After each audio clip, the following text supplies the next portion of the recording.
This mini lecture is focused on violent economic crime and crimes of intimidation. The first crime we're going to look at is robbery. Robbery is taking or attempting to take something of valuable from a person or persons by force or by threat of force.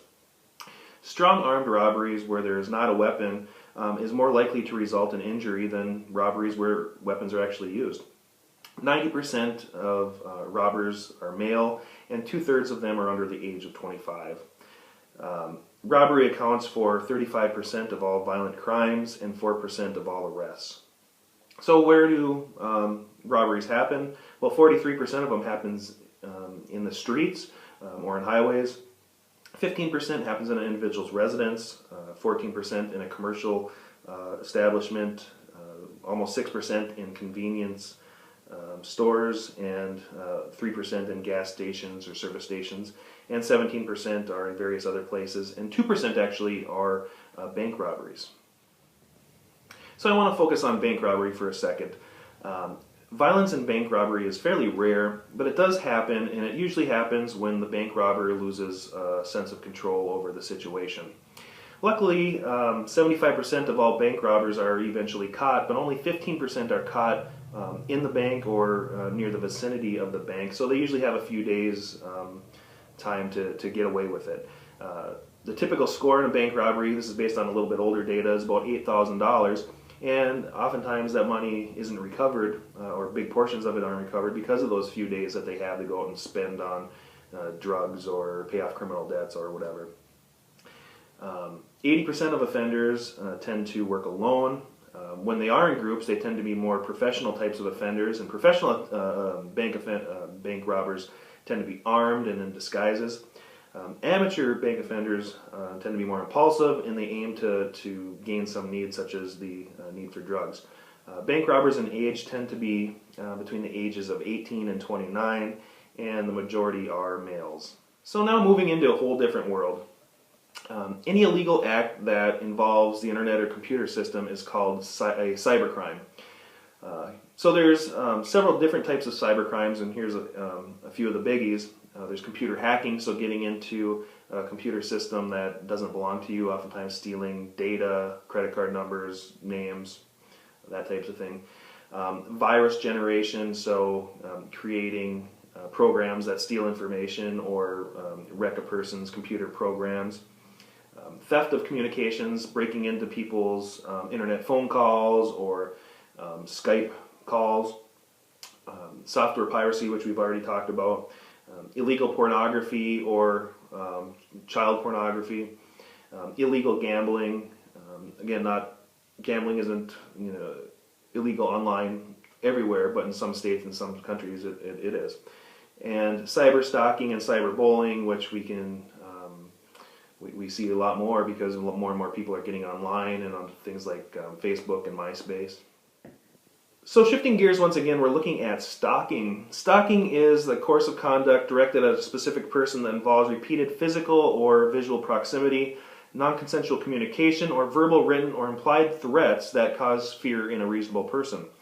One study shows that about 8% of females and 2% of males have been stalked at some point in their life. Most stalkers are known to their victims, and the majority are former intimate partners. Simple obsession stalking, which is about 60% of all stalking cases, is basically an extension of a pattern of domestic or psychological abuse from a former intimate partner. Love obsession stalking is when a person, usually who barely knows someone or doesn't know them really at all, chooses a victim that they believe is going to give them a much higher satisfaction in their life if they could only be together. Erotomatic stalking, which is a diagnosable delusion, happens when a person believes somebody of very high status is in love with them. Oftentimes they'll think they're married to that person or they're meant to be together. For example, David Letterman had an erotomatic stalker that was caught. And then there's vengeance stalkers. These stalkers, it has nothing to do with wanting to be in a relationship. It has to do with trying to gain a certain behavior out of somebody. For example, somebody might be following me around and threatening me constantly for me to give them an A on their report card. Well, I'm not giving anybody an A if you stalk me, you get an F. Just kidding. So the next type of crime we're looking at is hostage-taking offenses. Hostage-taking offenses occur when victims are held against their will, and a person may use them to gain some type of personal or material gain. Included in these are kidnappings, skyjackings, and some acts of terrorism. Instrumental hostage-taking, the goal is a material gain, whereas expressive hostage-taking, the aim is psychological gain. 50% or more of hostage-taking incidents are perpetrated by a person who has a very serious mental illness. Stockholm Syndrome occurs when a victim and a captor generate a attraction to each other, usually of a sexual nature. The most dangerous type, or the most dangerous time within a hostage crisis occurs within the 15 to 45 minute window. And then after that, the early stages pass, stability and calm can be achieved, and negotiations can start to be more successful. So if you are a negotiator, allow offenders to feel they have some sense of control over the situation. The last thing you want them to do is to panic and start hurting people, such as in the Jonestown, which really wasn't necessarily a hostage crisis situation, but it had a lot of elements of that. And then hostages should never argue with the captors.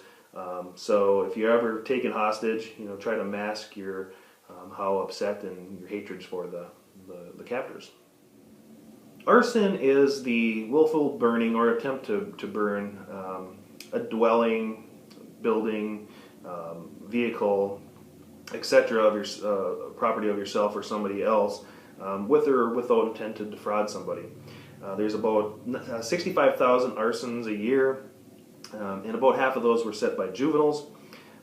Next to vehicle accidents, fires are actually the leading cause of death amongst young children, and obviously not all of those were arson types of fires. Fire setting is a term that is used to describe juveniles and children that engage in arson.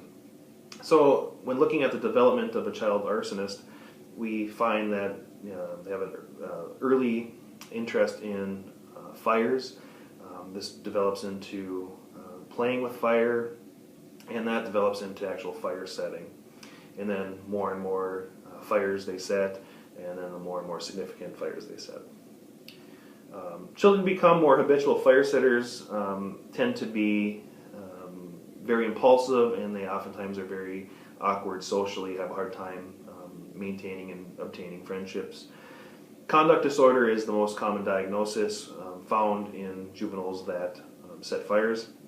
Adult arsonists are found to oftentimes have a very low self-esteem and have problems with depression, sadness, loneliness, things like that. So why do people engage in arson? Well, some of the reasons might include revenge or jealousy, vandalism, to conceal a crime scene. If you murder somebody and then torch the house, there's a belief that they might get away with it because it will totally, burn up the crime scene and the body. And then there's diversionary tactics where you set a fire here and then you commit a crime over here. Profit or insurance reasons. If you can't sell your house, or if you want to make money, if you have a real good insurance policy, some people will light a match. Intimidation, extortion, terrorism, sabotage. Again, trying to gain some control over another person. And then pyromania or other psychological motives. Pyromania is a diagnosable psychiatric disorder that basically is a lot like kleptomania, where a person has a real sense of anxiety to start a fire, and once they start that fire, they have a very big sense of satisfaction and relief.